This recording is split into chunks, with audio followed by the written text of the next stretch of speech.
Hello, everyone. My name is Thomas Miner, and I'm an agent with Remax Precision. This is Thomas Talks on Thursday, and today I have a very special guest with us. This is Nathan Bowden. I have known Nathan since high school. We ran high school track together. And when I got my real estate license, and when Nathan decided to move back to the wonderful state of Iowa, I was the lucky person that he reached out to, and we are going to do something I've never seen another real estate agent do live. I'm going to interview Nathan. He just purchased a house with me this year, and I'm going to interview him about how the process went. Nate, how are you doing today, man? I'm great today. Just got a little baby over here hanging out with me and my little 3-month-old. So, yeah, having a good day. I feel like the little baby you have with you is going to be a part of the answer to this question, Mhm. but why you guys were living in a house kind of close to the state fairgrounds. Mhm. You had bought it with me. When did you guys close on that one? In In 2021? 2021, yeah. Yeah. What made you guys decide to move from that house and buy a new one? Kind of two big things about it was location. Um, it was a very nice home. It was good. But between wanting the best school district for my 3-year-old to start and for the new baby, and along with just a usable yard. So it had a nice sized yard, but it was a little steep. Um, and so it wasn't quite as child friendly of a yard as we were hoping for. And then the second thing being the house itself was super nice, but it was a split level home, which was great. Loved all the extra space that it had and everything. But with baby going up and down stairs every single day, multiple stairs to get in and out of the house, multiple stairs just to get from the bedroom to the living room. It's nice to now be on a main level. Yeah. Yeah. And for people listening, that is kind of an interesting thing to think about when you're looking at a house. If you don't have kids yet, split floors, split levels normally are at very, very appealing prices. Mhm. But it is something to think about if you're planning on having kids or if you're planning on ever eventually selling that house. A lot of people that have kids will be thinking about that. And the reason ranches always get a premium to them is as you get older, too, just the more stairs equals more chance for older people to have issues with the house, too. So that is Mhm. something to think about. So this was the home you guys ended up buying. I'm Mhm. not going to talk about location because I don't want to give away where you No, no. live exactly. But the place you guys ended up buying, this was you individually, this was like a fourth property you have purchased your whole life. Is that correct or third? Uh, third Third. property I bought. Going into it this time, was there anything specifically you were trying to do different with the purchase or anything differently you were looking for out of me? Um, going into the purchase of the exact house, um, this was the first one that I've done that was for sale by owner. So we dealt with that. That was kind of a new thing to navigate, which was why it was super nice to have you there.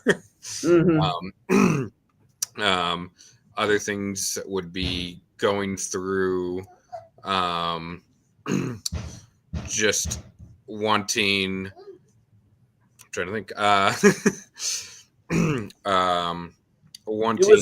It was Wanting. it's the largest purchase you've done, correct? Yes, it is the largest purchase. So Did you wanting. find yourself being more picky because of that?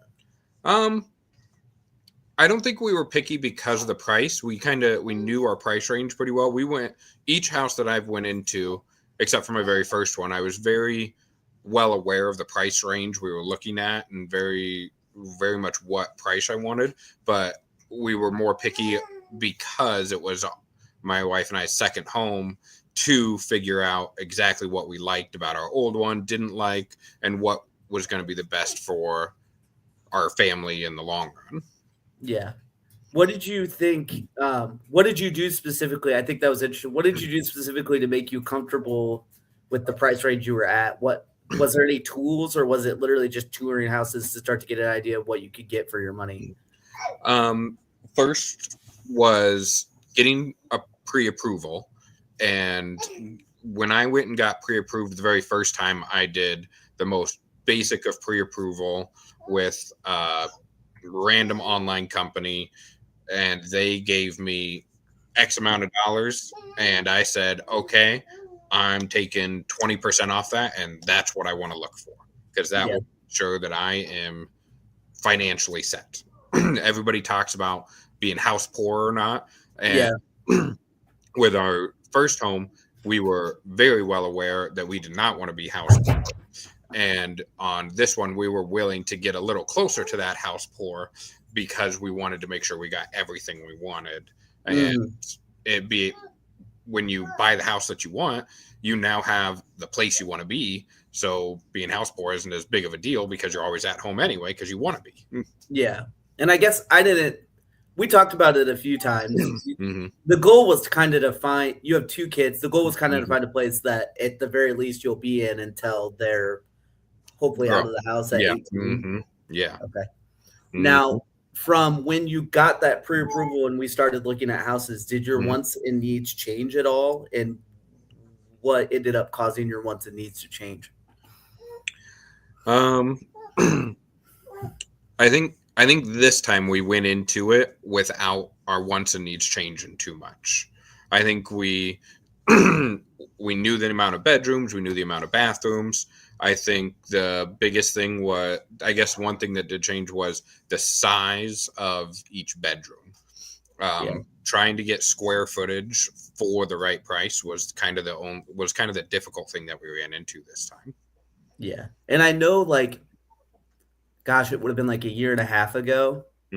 You reached out to me talking about like an acreage. What ended up changing your mind on that? That's true. So we thought about looking for acreages and stuff of that sort, but between not wanting an old farmhouse and wanting to be close to everything, so where we ended up is still close enough to Des Moines, is still close enough to Ankeny, is still close enough to everything that even though we're in a cul-de-sac, we're very happy with the community we ended up in too, as opposed to our first house, which the community was pretty much non-existent, but then we felt like we were out in the middle of nowhere. We had conservation land around us and stuff like that. And then the amount of care that acreage takes, all that, we realized is not what we actually want to do every day. We would rather buy the house that we want and enjoy and buy land later on down the road that we can enjoy in a recreational way as opposed to the way we live. Yeah. And acreage has always been one of those things that I've always liked in theory, but never liked in practice. So I kind of agree with everything you just said there. So we ended up looking at, I was trying to think of this morning when I knew that I was going to interview you. I think we ended up touring maybe about 15 homes, I think, right around there. Well, this time, did we do 15 this time? It was somewhere around there. I definitely know it was more than just 2 weekends of showings and everything like that. I was going to say I think we did like 3 total days of showing and saw about 4, anywhere from 3 to 5 houses each time. I know the first time that we looked for our first house with you, I think we looked at over 30 houses. Yeah, in 2021 was a way different time. There was lots that we found that were the one in 2021, but you guys didn't end up being the buyers. So, yeah, with every crazy thing that was going on then. Yeah. I think this is an interesting question, though, because a lot of buyers always ask me, how many homes do you have to tour? So I guess answer in your mind, how did you know, okay, this is the one, and I know I've looked at enough houses to know that this is the one? I think the best thing was no red flags. Like in every other house we went into, we were like, oh, we love this house. We love this. But if we were to buy it, we have an immediate plan to change something. And if that immediate plan is to change something, if it was, $100 fix, that's totally fine. But if it was, most of the time it was a $10,000 to $20,000 fix. Yeah. And so that made us be like, oh, well, then the price has to come down. So now we're uncomfortable with this house. And so we didn't. So we kind of knew like, okay, maybe we don't want that house. Yeah. As opposed to this house, we were like, oh my gosh, there's nothing in particular that we need to change. There's no major renovation. We weren't trying, when we were doing negotiations, we didn't have to say, oh, we need this, this, this, and this for you to change before we put an actual offer in or anything like that. Yeah. Was there, I mean, I guess I never even asked you guys this because honestly, when I'm representing the client, I never try to twist people's arm and make them write an offer or anything. I kind of just wait for them to tell me, yeah, we want to offer. And then we start talking about the terms and everything like that. Was there even you got all your needs for sure. Yeah. Was there even a want that you feel like you compromised on with this house? Honestly, with this house, no, I don't think there was. We have been so excited with this. And now that we've been living in it for 3 months or so, we have absolutely loved it even more, found even better things about it, and are still just loving it. Yeah. Let me ask you this, just because I'm curious, because it was a for sale by owner. Would that have been something, if I wasn't representing you at the time, would that have been something that, would you even felt comfortable reaching out to the owner and doing that deal privately without someone representing you?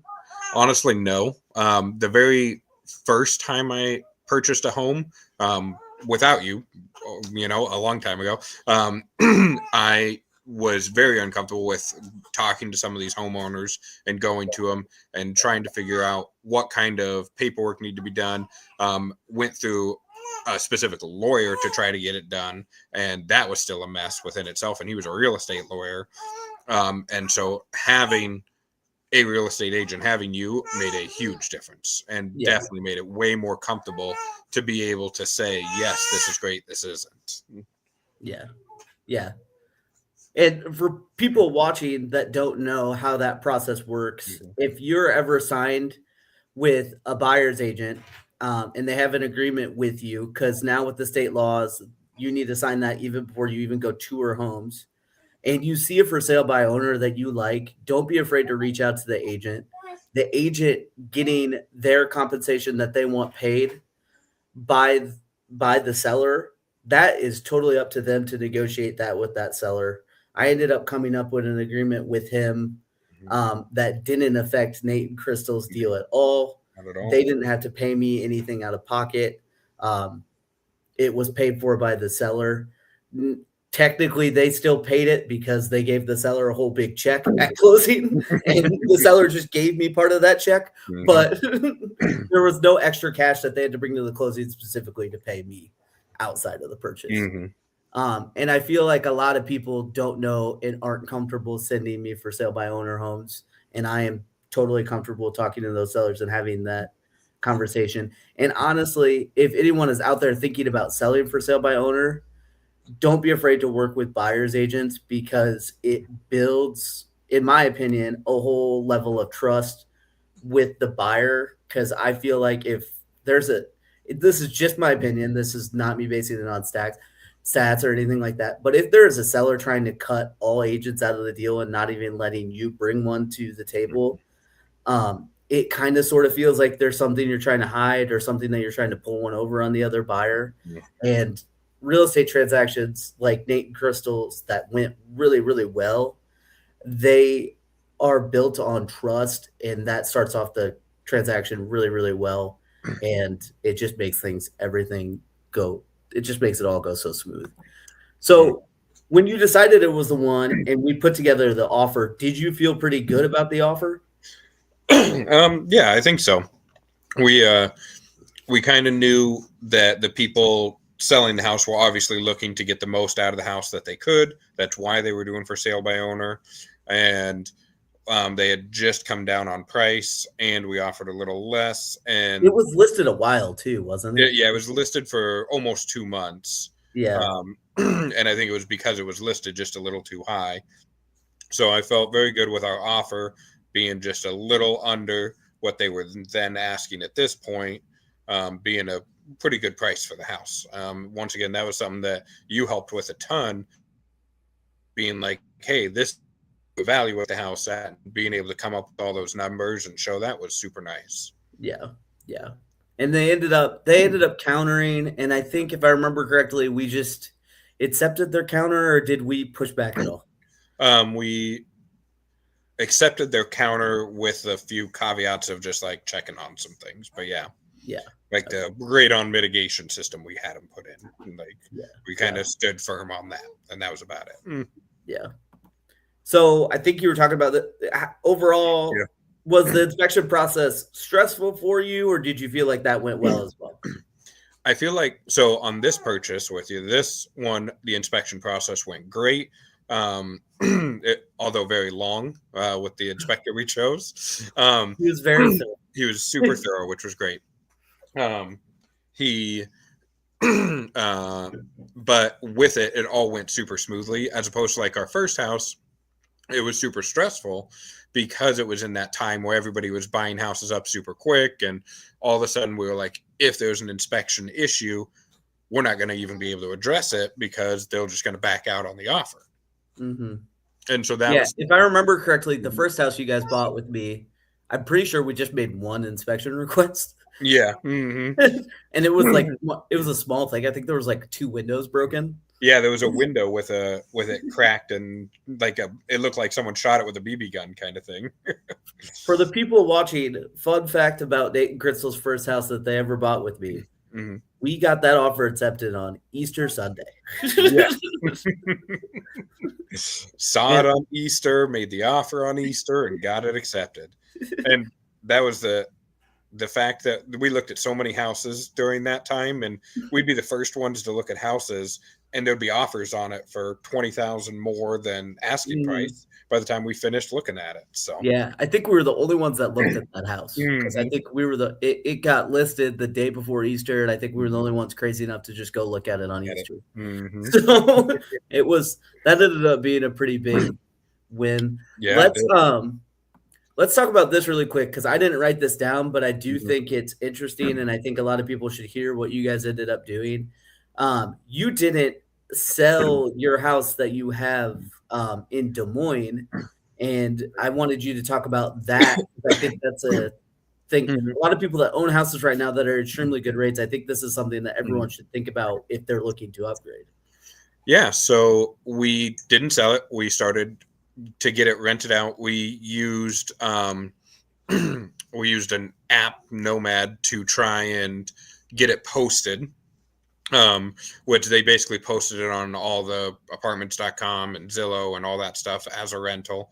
And then I didn't end up using them for a lease or anything because they couldn't quite make all the things work out that we ended up going with. But getting a loan, so luckily for me, I was able to get a VA loan versus some of the other loans we looked at.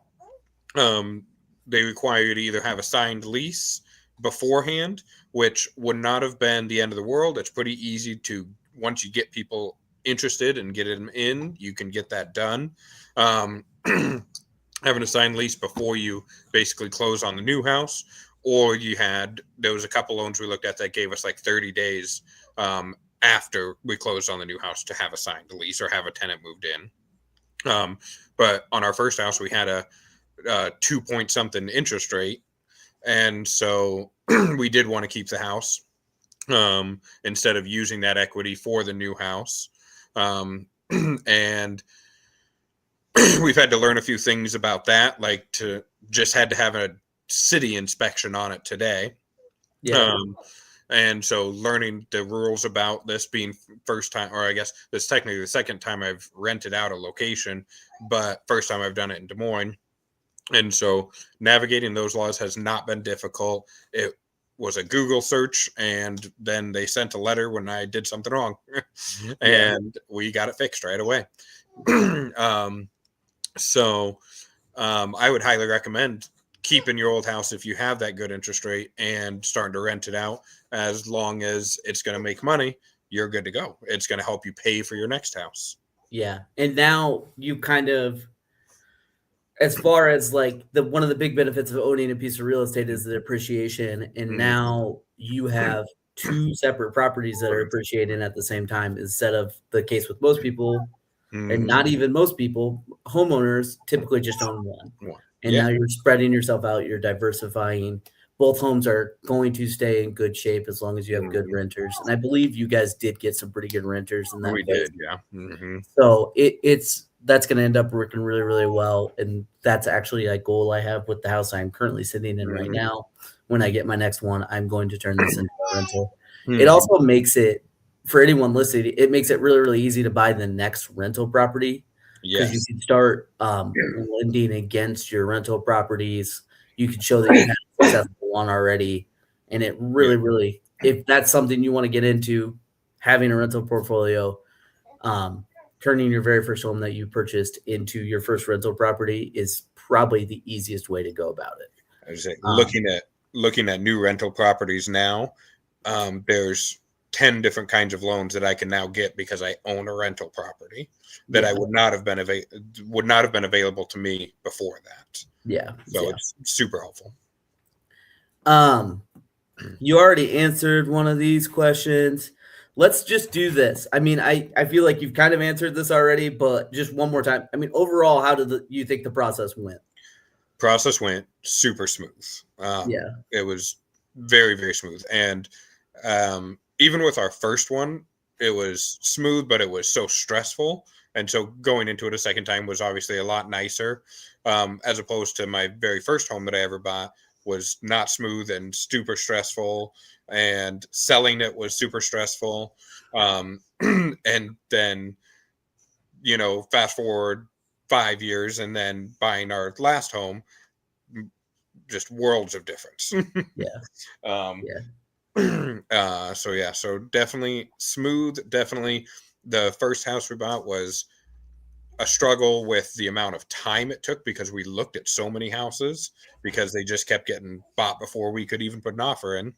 I will say this too. Not only was the market rougher then, your guys' budget was tighter then too. That too, yeah. We almost doubled our budget. And so yeah. And that just made it really, really tough because in the budget you guys were in, it's not that you guys were looking at shacks or anything like that, but there were some that we looked at that just needed serious projects. And if we were looking at one that didn't need a serious project, like you had mentioned, some of them were, the agents were texting me as we were walking in the door, like, there's already 2 people writing on this. So it adds this whole other layer of complex things to it. Because when you're writing an offer against multiple other buyers, it's not a conversation of what's it listed at, how many days has it been on the market, what do the comps look like. It's, okay, how many buyers has the listing agent said that they have writing? What's the crazy number I think it could go up to? Does that crazy number even make sense? What other terms are we willing to sacrifice to try to make our offer more appealing to the sellers? Because there's all sorts of crazy things people were doing back then. Ditching the appraisal contingency, ditching the inspection contingency. And those were things that even in that crazy market, I never felt comfortable letting my buyers do.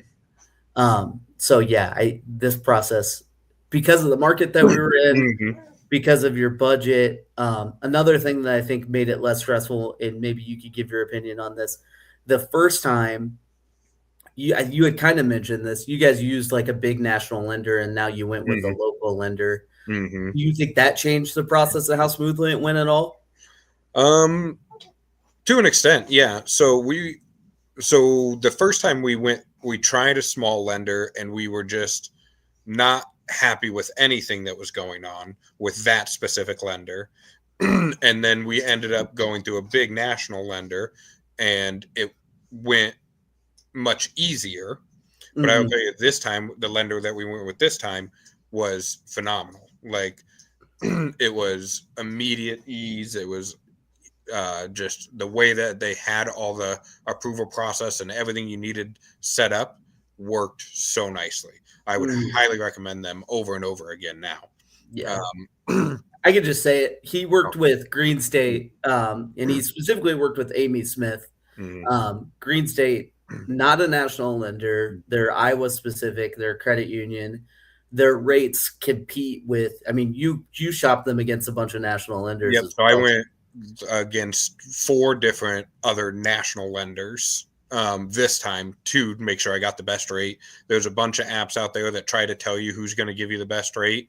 And Green State was not on that app at all, but because you had recommended, I went and checked with them too, and they beat everybody else by like, I want to say it was like by 0.3%, which over the life alone is obviously a lot of money. So Yeah, and I don't think, I mean, I have tons of local lenders that I can say this about, but specifically with Green State, I can say they have never missed a close date. They've never had any last second issues. Because I was remembering on your guys' Des Moines plays, yes, there was a few different like last second things that came up Mhm. with the lender that you guys used, and it Mhm. didn't end up delaying closing, but it definitely didn't make things stress free. Right. Yeah, it was So, the last like 2 days before closing. We were running around yeah, doing a lot of stuff. I will say having a local lender, knowing the local laws, there was other benefits that were Iowa based that none of the other lenders were going to give us, which changed the amount that came for closing. Like all of a sudden, we didn't have to put down $2,000 when we walked into closing. That was covered by another grant that was Iowa specific or stuff like that. So yeah. that was a really big deal too. So what Nate is saying is, before you buy a home, he really recommends serving in your military. Yeah, that helps too. If you want a really nice zero down loan, I really recommend that. So That always helps. cool. And thank you for your service. Let's end it with this. Let's do a self congratulations to me. Okay. I know you guys have referred me out to people before, but just so people that are watching could hear this, and make it quick because I'm going to start to blush. When you refer me out to people, what are like the strong suits of mine that you mentioned to people? What do you think I'm really good at? All right. So the biggest things that I always say is you're there for us. And point in case, the best example is Easter with our last house. We went and made it happen on Easter. And yeah, we brought you a nice dinner plate for Easter, but you still showed up, and we were able to get that house because you showed up on Easter. And I don't think a lot of other people would have done that. Same with all of that back then. You showed up to us looking at houses for, like I said, I bet we looked at more than 30 houses, and each time we were going to them, especially the first 10 houses, we didn't even know what we wanted. We were still, it was the first time we looked at houses together. We didn't know what we wanted, and you helped us really find like, okay, yes, we don't want the bathroom that's connected to the kitchen, and having that and deciding like, okay, and having you there to help us figure out, okay, what else don't we want, and seeing these houses, some of these houses that we looked at that we knew we didn't like, but we didn't know why, and you were able to put that into the right words and right looking into the next house kind of thing. And so between that, just the biggest thing is having you on our side was a huge thing, because looking at other realtors before we signed on with you, then we were just calling people on whichever realtor was showing it on Zillow kind of thing. And none of them were on our side. And when I bought my very first house up in Mason City, those realtors did not care at all what I was looking for. They looked at a budget and they said, pick, we don't care what we're doing, And so that's the biggest thing, is just having you on the side and having you so easily explain everything and being knowledgeable about any question we had. Yeah, and I think, honestly, I think a lot of the comparison thing you were talking about comes back to me doing retail and helping people sell shoes, and that's what I was doing all day. Like, I was, what makes this different than this, and then why did this client like this over that? What specifically was different about that? And I feel like because I've been doing that basically since I was 17, I can't help but point these things out to people. It's like, oh, you liked this layout better because it did this, or Right. we liked this exterior better because the driveway came in this way. Like whatever I noticed, Yeah. I have ADHD. I can't help but just talk and explain things to people and what I'm seeing. So yeah, and I've always prided myself. I will say, if you sign a buyer agency agreement with you, I don't want to go see houses on holidays. Understandable. This was a very unique circumstance because of the market. Yeah. And because of, thankfully, Nate and Crystal had flexible schedules as well too. There was basically only like a 1-2 hour window that I was willing to show it, and they were available to do that as well too. And it ended up working out perfect. But I will say, we've gotten even better at it since then because I'm on a team now. Yeah. I mean, if you're a client and you want to go see a house, we can most likely get you in that day as long as it's okay with the sellers, or at least within 24 hours, because even if I'm specifically not the one showing it to you, I have a team member that can probably get you in. And that was really important to me with joining a team, is to have that flexibility to make sure that there's people that have my back, to make sure that my biggest thing that I hate is seeing a house that a client wants to go see, but they don't even get to go see it before an offer has been accepted. Right. And that's just not what I want to happen. So I'm glad that you said that. And then, yeah, too, I mean, it took me a while to get there, but to learn all this real estate stuff and be able to explain it in a simple way that other clients understand has taken a long time. But I'm glad to say that I don't know everything, and I'll tell clients. I'm sure I told you, like, if there's a question that you have that I don't specifically know, I'll be honest, but I'm going to go figure it out and make sure I'm confident. I don't just spew nonsense. Yep. Yeah. There was a few questions you had to go look up, and it was great, and got back to us super quick, and so it was super nice.